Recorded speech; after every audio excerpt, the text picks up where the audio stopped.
You know your food cost percentage. You might even know it's too high. So why isn't it getting better? That's the question that drives restaurant pros crazy, because the number itself is not the problem. It's what the number isn't showing you. Hey there, Restaurant Pro. This is David Scott Peters, restaurant expert, coach, and creator of the Restaurant Prosperity Formula. Today, we're going to talk about what your restaurant food cost isn't telling you.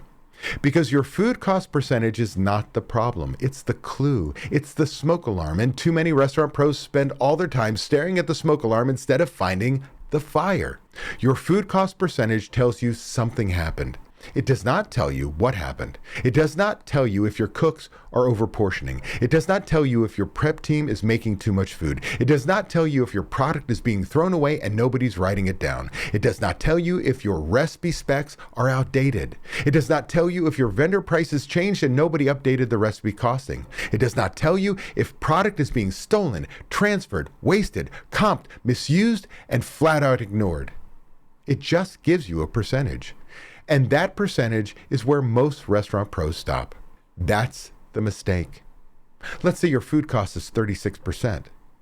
The average restaurant pro looks at that at the end and goes, well, I need to lower my food cost. Okay, fine. But how?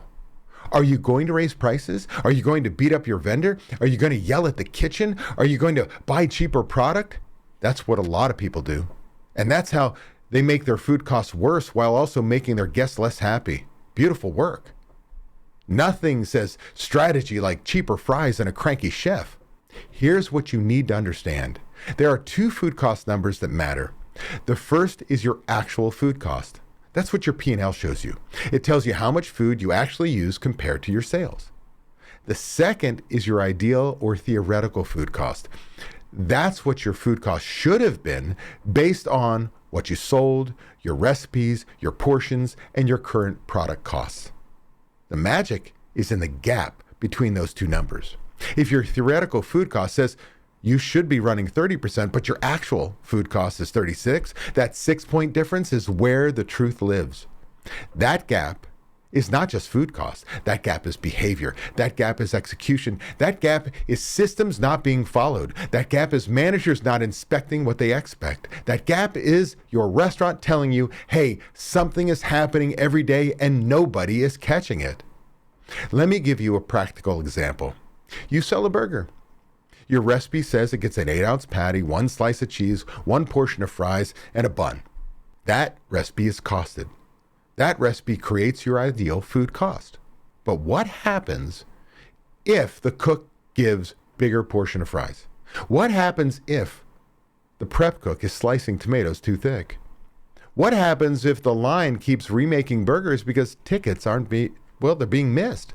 What happens if the manager is comping food but not tracking it? What happens if the kitchen is throwing away prep product at the end of the night because too much was made?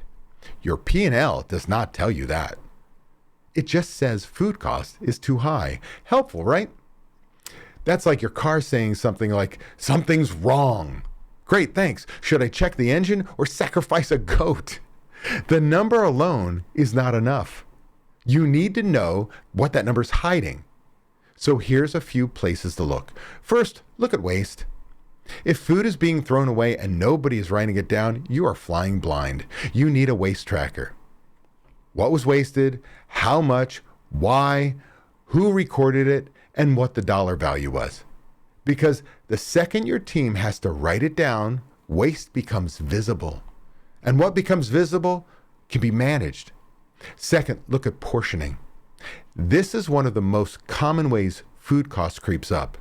Nobody thinks 1 extra ounce matters, but 1 extra ounce times hundreds or thousands of plates absolutely matters. Your cooks may not be trying to hurt you, but what they really think they're doing is taking care of the guest.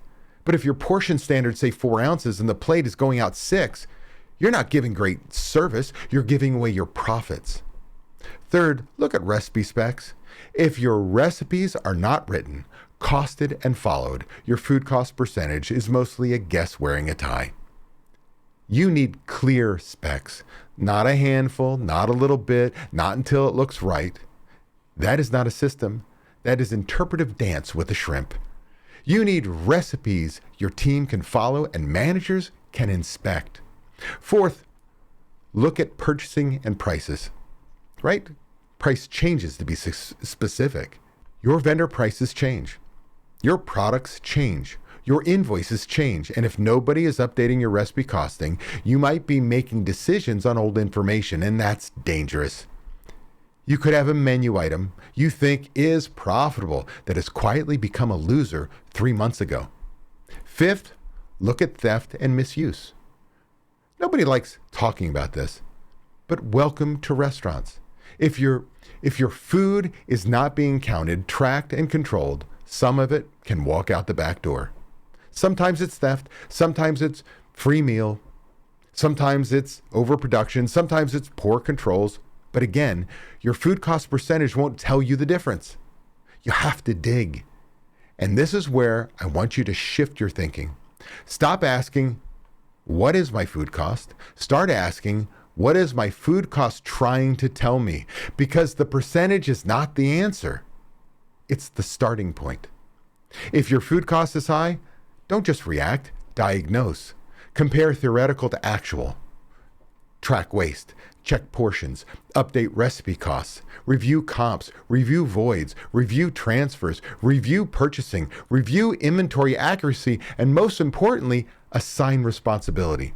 Because if everyone is responsible for food costs, nobody is responsible for food cost. Somebody has to own the number. Somebody has to inspect the behavior behind the number. Somebody has to review the reports, coach the team, and make sure the system is being followed. That is how food cost improves. Not by hoping, not by yelling, not by changing vendors every 5 minutes, not by buying lower quality product and praying your guests don't notice. Food cost improves when you stop treating the percentage like the problem and start treating it like a clue. So here's your action step. This week, pick one high volume menu item, just one. Cost it out based on your current invoice prices. Then watch it being made. Measure the portions. Look at the plate. Compare what it's supposed to be to what actually happened. You may be surprised. Actually, let me say this more clearly. You will probably be annoyed, but annoyed is useful when it leads to action. Because once you see the gap, you can fix the gap. Once you fix the gap, your food cost percentage starts meaning something. That's what your restaurant food cost isn't telling you. The number gives you the clue. The systems underneath tell you the truth. There's one number that's quietly killing your restaurant profits, and most owners don't even know what it should be.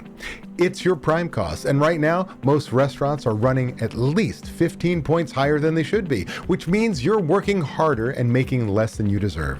If you're tired of being stuck in your restaurant, tired of inconsistent or non-existent profits, then it's time to find out what's really going on. I invite you to book a free 30-minute Restaurant Profit Finder call with my team, where you'll uncover exactly what's eating your profits and what it's costing you every single month. Just click the link in the description to get started.